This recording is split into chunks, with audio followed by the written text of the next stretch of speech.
Постои огромен број, стотици илјади работници кои што работат во приватниот сектор.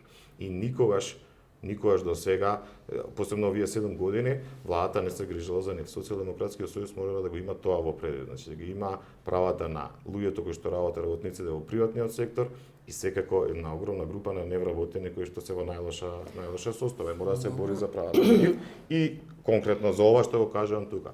Само овој период не или промени нешто што значи поддршка на сите малцински групи. Значи, ние имавме различни изјави во периодот околу тоа каков е односот на ЛГБТ, на СДСМ према ЛГБТ заедницата. Имавме ситуација во кои што без никој да не праша, раководството даваше сосема иста изјава како што даваше и ВМРО ДПМН. Околу ова што го кажувате Законот за абортус. За абортус исто така нема изградено сосема чист и јасен став на една норма. Кој нема?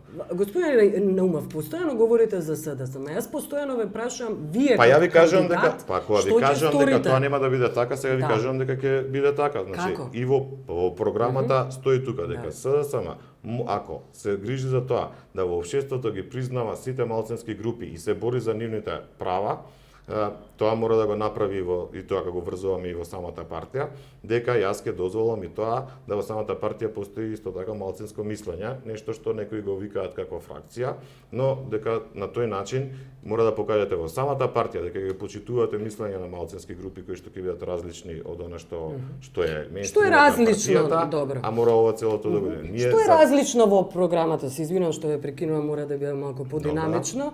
Во вашата програма што е различно, поразлично од вашите против кандидати? Па ја не ви зборувал за тоа, бидејќи тоа се наметна на не може да се видат некакви разлики, тоа говорам. Не, има разлики. Со што вие се наметнувате, зошто сте вие поразличен од нив? Ајде вака, ако во основните сите кандидати, тоа го видов, ја ги видов нивните програми, сите во основата ги наведуваме основните начела на социјалдемократија. Тоа до некаде е во ред. Да. Имаме разлика во организационата структура понатаму како треба да изгледа СДСМ.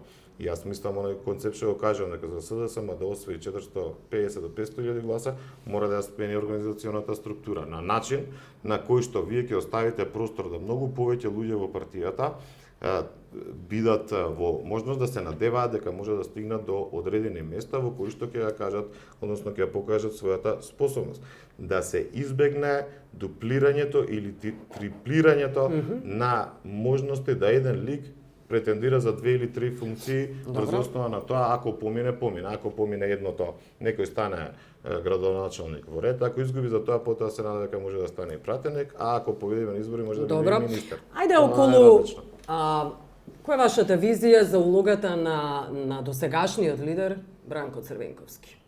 Какво место вие му поставувате? Значи Бранко Црвенковски со целото она што го направил до сега во овие 20 години, како човек заедно кој што основал оваа партија со другите основачи и така натаму, кој што имал периоди во кои што ја водел СДСМ во победи и нормално потоа во порази, мислам дека станала историска личност која што за СДСМ ќе биде секогаш запишана како лидер кој што на почетокот, бидејќи ја зборувам за тоа дека СДСМ ќе која ќе биде неговата идна улога доколку станете лидер? Председателот Црвенковски мора да видиме што ќе направи на 2 јуни. Значи на 2 јуни, ако вие добро ја следите состојбата сега, постои иницијатива за која што се вели дека сосема легитимна на самиот конгрес, дека може да се случи да имаме 5 Се плашите дека може да застане тој? Не се тој плашам од ништо, него ви кажам што ја мислам дека ќе се случи и што скоро верувам дека ќе биде така. Значи на 2 јуни јас мислам, имајќи во предвид како до сега се однесува Црвенковски почнувајќи од тоа што почна самиот конгрес, дека најпрво ќе биде првиот говорник, дека ќе одржи историски говор таму и дека ќе објасни пред се на оние луѓе кои што ја прават оваа иницијатива, ќе објасни дека Социјалдемократскиот сојуз е политички субјект кој тој заедно со сите основачи, членови и така натаму, кој изградил во овој период и дека никогаш Социјалдемократскиот сојуз нема да зависи само од една личност. Дека и понатаму како и до сега Социјалдемократскиот сојуз ќе успее да направи програма, идеи Добро. и нешто што ќе биде просперитет Добро, за оваа држава. да не предпоставуваме говорот на Црвенковски, дали би го поставиле за почесен председател, например? Да, не би, тоа не Не би ми пречело. Значи, зависи, видете, за да некого поставите негде, како што вие ме прашувате хипотетички, треба да видиме кој што и самиот тој сака. Добро, мора да имате планови. Не може да имате план А, да имате план Б. Ни А, ни Б, може да имате тоа дека треба да седнете со Црвенковски потоа и да разговарате како он натаму може својата политичка активност да ја успери. Добро, но вие мора да имате исто така визија што вие сакате, какви се вашите може би Црвенковски идеи. ќе реши воопшто да не се меша и не бера никаква функција во тоа. Не се плашите ли дека вие би биле во сенката на Црвенковски со оглед на тоа дека сте човек на Црвенковски, ја постави за директор во Агенцијата за разузнавање. Не сте подалеку од Црвенковски и од Зоран Јовановски, кој е моментално подпредседател, Заев и Игор Ивановски. Па не знам сега од каде ви е ваквата констатација. Прашувам дали сте човек на Црвенковски, дали се подпирате на неговата на неговото влијание, на неговата поддршка. Ама не може тоа да оди така. Значи видите што се случува до сега. Одиме на следниот начин. Значи некои викаат и голем број луѓе викаат од една страна Наумов е аутсайдер затоа што во овој период не бил во раковството, бил далеку од Црвенковски во последните 7 и 8 години и затоа е аутсайдер во приказната, бидејќи тоа е лоша или добра вест за вас? Не викам ни лоша ни добра, сега сослушајте ме. Од друга страна, кога на некои од другите кандидати ќе им се каже дека ништо не може да променат, бидејќи до сега заедно во овие 7 години или 4 години биле заедно со Црвенковски и ако имали идеи како може да се промени СДСМ, тие велат, ама знаете како сите сме деца на Црвенковски и Наумов е дете на и Наумов е дете на Црвенковски. Да, сметаат. Може да се каже тоа, па се извинам, дали ќе најдете вие сега човек во СДСМ кој што нема да може вака да го третирате дека е човек на СДСМ или не на СДСМ, говорам на Црвенковски. Во секоја партија тоа така. Црвенковски е лидер кој имал харизма, кој владеал 20 години со партијата без малку. Имено. Да. И во другите и траума е, нормално дека е траума за самите членови да дојдат до некаква промена во партијата. Во секоја партија е така. Ајде блиц, планот е со сите лидери да имаме половина час, многу кратко, значи имаме прилично доста прашања. Името, како да се реши, кои се вашите визии, како влегувате вие во процесот на преговори, референдумското прашање, кое го... Ајде кратко. Добро. Она што прво ќе го направиме тоа дека ќе ја полечам, ако сум председател, ќе ја полечам бланко поддршката на Никола Груевски.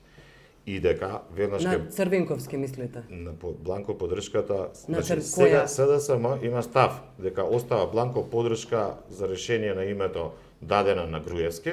Тоа велам на Црвенковски затоа што тоа беше негова изјава, точно, бланко поддршка. Изјава ма одлука на раководството, немете така на Црвенковски, цело раководство. Му се дава на Груевски. И тројца други кандидати кои му имаат дадено на поддршка. Еднаш ја публикуваме па јавната. И треба да се седне со него, бидејќи во моментот само Груевски, мислам уште еден човек знае што воопшто се преговара и за што преговараме. Никој не знае ништо. Ако сакаме заеднички да го решаваме тоа, треба прво да седнеме со него и да ни објасни што се случува до сега и да видиме до каде одат преговорите. Никој во држава не знае што се случува на тоа прашање. Ако зборуваме понатаму за референдумот, исто сум го кажал јавно следно. Може да оди доколку постои можност, кога ќе се договориме, доколку постои можност да имаме референдум, да одиме на референдум. Бидејќи видите, може да се случи како што се случи во Србија. Ако ги некако исто кажеме дека се слични проблемите, во Србија не постоеше можност за референдум. Но доколку одиме на референдум, СДСМ ќе го поддржи тој референдум само доколку Груевски утрото во 7 часот каже дека јас гласам за овој референдум. Добро. Во лакрдија во која што Груевски ќе рече одиме на референдум, гласајте народе како сакате. Ја нема да гласам за тој референдум, за да само не учествува во таа работа. Добро, дали се зака на партиите на господина Стефче Јакимовски, господина Владо Бучковски? Значи, зборуваме за најава. Господинот Бучковски не најавил такво нешто, слушаме денеска дека... Најави движење кој би прераснало во партија. Може би, ќе видиме, но многу нејасно. Господинот Стефче Јакимовски денеска тоа слушам дека ќе го направи. Ние не знаеме Со кои луѓе господинот Јакимовски го дали прави е тоа? закана за вас? Не е закана доколку, не е закана никаква, доколку продолжи партијата да се однесува на Јакимовска на како што тој се однесува во последниот период. А тоа значи, за нас е закана доколку се формира нова опозициона партија. Последните чекори на господин Јакимовски, јас ги разбирам како нешто што не е опозиционо делување. Фактот дека има коалиција со ВМРО ДПМН на локално ниво, тоа значи дека, и што не е страшно, може да формира партија која што нема да биде опозициона и тоа не е закана за СДСМ. Го споминавте претходно гостувањето кај Миленко Неделковски во Канал 5. Ме интересира како бевте избран токму вие да бидете постојано гостин таму, како вие бевте избран, на пример, да влезете во интервју кај премиерот Груевски, зошто баш вие, зошто токму вие? Значи вака, може да прашате како баш вие бевте избрани од оние 10 луѓе кои што постојано учествуваат. Концептот на емисијата не од тие кои постојано учествуваат. 10 луѓе учествуваат. Од сите, не говорам од целата опозиција, токму вие да бидете. Значи вака, прво 10 луѓе учествуваат 10 луѓе учествуваат цела сезона. Цела сезона. Како јас сум бил избран, може го прашате господинот Миленко Неделковски. Господинот Миленко Неделковски преку еден заеднички пријател ме повика на кафе, седнав на кафе. Мислам до ден денеска дека он очекуваше дека кој ќе ме рече кој ќе ме покани во емисијата, дека јас како и сите други ќе речам не доаѓам.